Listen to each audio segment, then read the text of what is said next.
Hello बच्चों, let's read this question. So this question says two parallel identical parallel plate capacitor of capacitance C each having plates of area A separation D. The space between the plates of the two capacitors is filled with three dielectrics of equal thickness and dielectric constant K1, K2, K3. The first capacitor is filled as shown in the figure and the second one is as shown in the figure 2. If the two modified capacitors are charged by the same potential V, then the ratio of the energy stored in them would be even even capacitor one वाले combination के लिए और ई to आपका to वाले combination के लिए। ठीक है, एनर्जीज का बच्चों क्या बताना है, बेसिकली आपको यहाँ पर रेशियोज बताना है। ठीक है, तो इस क्वेश्चन का बच्चों देखिए की कॉन्सेप्ट आपके लिख लीजिए, आपको energy stored in the capacitor का रेशियोज बताना है। ठीक है, तो एनर्जी स्टोर्ड क्या लिख लीजिए बच्चों इस क्वेश्चन का आपको यहाँ से की कॉन्सेप्ट। ठीक है, क्या लिख लीजिए की concept of this question, energy stored in the capacitor. पहली सिचुएशन देखिए क्या है, ये आपका देखिए एक कैपेसिटर की प्लेट्स के बीच में ऐसे तीन डाइलेक्ट्रिक रखे हुए हैं। ठीक है, थिकनेस विकनेस सबकी इक्वल बोल रखी, क्वेश्चन में बोला गया। ठीक है, इसकी टोटल डिस्टेंस आपकी डी के इक्वल बोल रखी है, तो मैं बच्चों ये बता सकता हूँ कि ये वाली डिस्टेंस आपकी डी बाई थ्री होगी। अगेन ये वाली डिस्टेंस भी कितनी होगी आपकी डी बाई थ्री के इक्वल होगी। ठीक है, अगेन ये वाली डिस्टेंस भी कितनी होगी आपकी डी बाई थ्री के इक्वल होगी। ठीक है, प्लेट्स का एरिया तो बच्चों कांस्टेंट ही है, सबका ए के इक्वल ही होगा। ठीक है, इसका ए तो सबका ए हो जाएगा। ठीक है, इस तरीके से आपके तीन डिफरेंट डिफरेंट क्या बच्चों यहाँ पर कैपेसिटर ऐसे रखे हुए। ठीक है बच्चों, पहले आप मुझे ये बताइए कि इस अरेंजमेंट को वन बोल रहा था, चलो पहले दूसरे को भी ड्रॉ कर लेते हैं। ठीक है, दूसरा आपका इस तरीके से चले, ये प्लेट्स है, ये एक प्लेट है। ठीक है,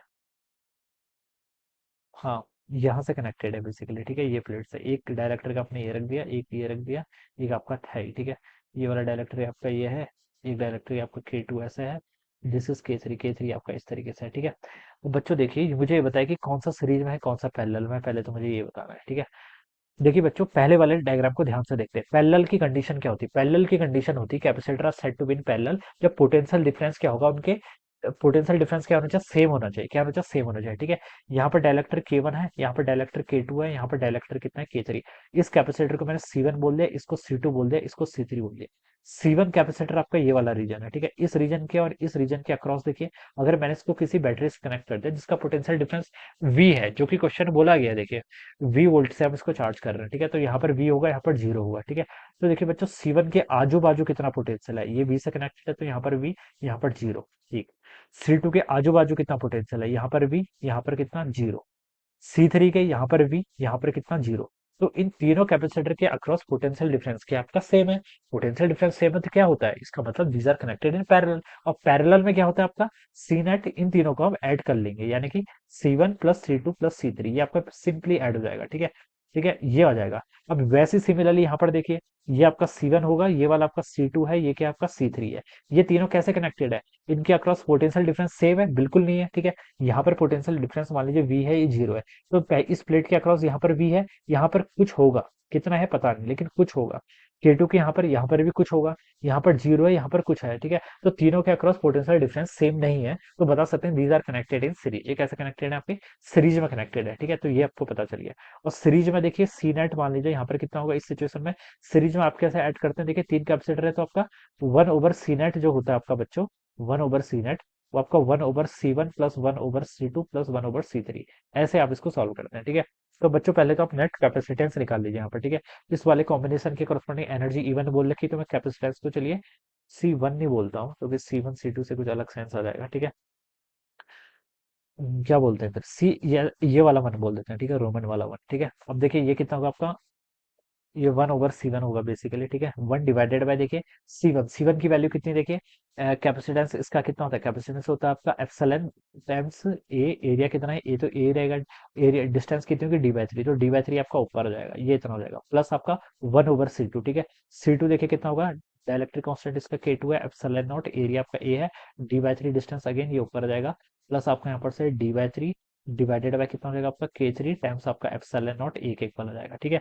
ये वैल्यू आपकी यहाँ पर से इतनी हो जाएगी। ठीक है, अब यहाँ पर से देखिए आपका one divided by C one, ये टर्म किसके इक्वल आएगी, देखिए यहाँ पर से आपका D divided by D by three epsilon naught, ये टर्म तो आपकी कॉमन ही हो जानी है। ठीक है, और यहाँ पर आपका वन ओवर के वन बचेगा, यहाँ पर आपका वन बाई के टू, और यहाँ आपका वन डिवाइड बाई के थ्री, ये टर्म आ जाएगी। दिस इज द वन, ये आपके फर्स्ट कॉन्फ़िगरेशन का क्या आ गया, आपका कैपेसिटेंस आ गया। ठीक है, इसको आप ऐसे लिख सकते हैं, सी वन को अगर मैं लिखना चाहूँ यहाँ से, तो जाएगा आपका three epsilon A by D. ठीक है, इसको मैं यहाँ पर से रिवर्स कर दूंगा, ठीक है, रिवर्स कर दूंगा। तो बच्चों देखिए यहाँ पर कितना हो जाएगा आपका, पहले इसको हम क्या लिखते हैं, K1 K2 K3 आपका क्या आता है, डिवीजन में आता है, ठीक है, K1 K2 K3 डिवीजन में आता है। तो ये टर्म तो आपके ऊपर आ जाएगी, ठीक है, K1 K2 K3, ठीक है। अब नीचे क्या बचेगा देखिए, K2 और K3 का ऐड होगा, फिर K1 K3 ऐड होंगे, फिर आपका K2 K3 ऐड होगा। तो यहाँ पर आप लिख लीजिए क्लियर बना बना के, K1 K2 प्लस आपका K2 K3 प्लस आपका क्या हो जाएगा आपका K3 K1, ठीक है। तो K1 K3 लिख लीजिए, ये आ जाएगा। This is the C net, ये आपका फर्स्ट कॉन्फ़िगरेशन के करस्पॉन्डिंग आपका कैपेसिटेंस आ गया, ठीक है। अब सेकंड के करस्पॉन्डिंग देखिए, यहाँ पर देख लेते हैं।